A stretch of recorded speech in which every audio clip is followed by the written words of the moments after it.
Welcome to the Morning Update. I'm Erin Ramsey. Melbourne has emerged from lockdown number 6 with restrictions eased at midnight. It comes after Victoria hit the 70% fully vaccinated target. Cafes, restaurants and bars opened up for customers desperate to celebrate.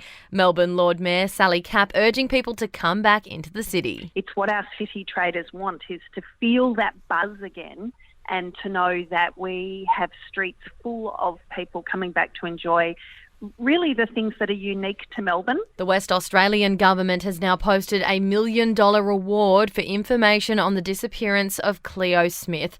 The 4-year-old girl went missing from her sleeping bag at the family campsite in the Carnarvon region last Saturday.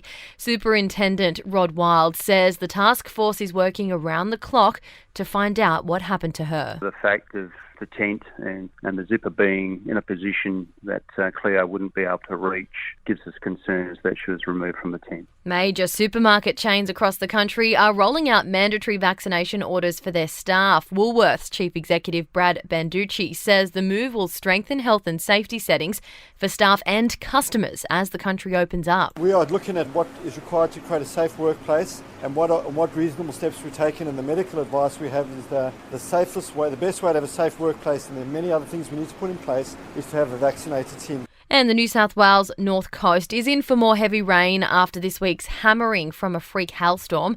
Grafton and the Northern Rivers are expected to cop the brunt of it. To sport now, and the AFL is making it mandatory for all players and staff to be fully vaccinated against COVID-19 ahead of next season.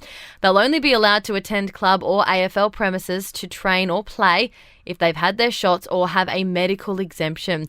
Those who refuse to get the jab may be placed on an inactive list or face the sack. After signing a 3-year deal with the new Dolphins NRL franchise, coach Wayne Bennett says there's nothing in him to stop him poaching from the Rabbitohs.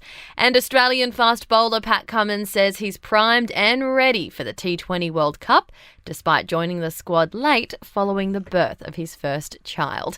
In entertainment news, Adele has spoken about Beyoncé in an interview for Vogue magazine. The UK singer says Beyoncé's album I Am Sasha Fierce is her favourite.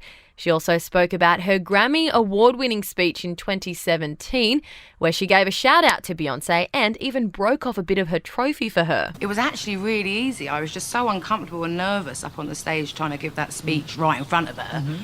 I just sort of twisted off and fell off in my hand. It felt like fate. And the Squid Game actor, who is Player 001, says he's now being swamped with offers to star in TV commercials. At 77 years old, he said he's never been more in demand and needs his daughter's help for answering all the inquiries. That's your latest from the Nova podcast team. We'll see you this afternoon for another episode of The Update.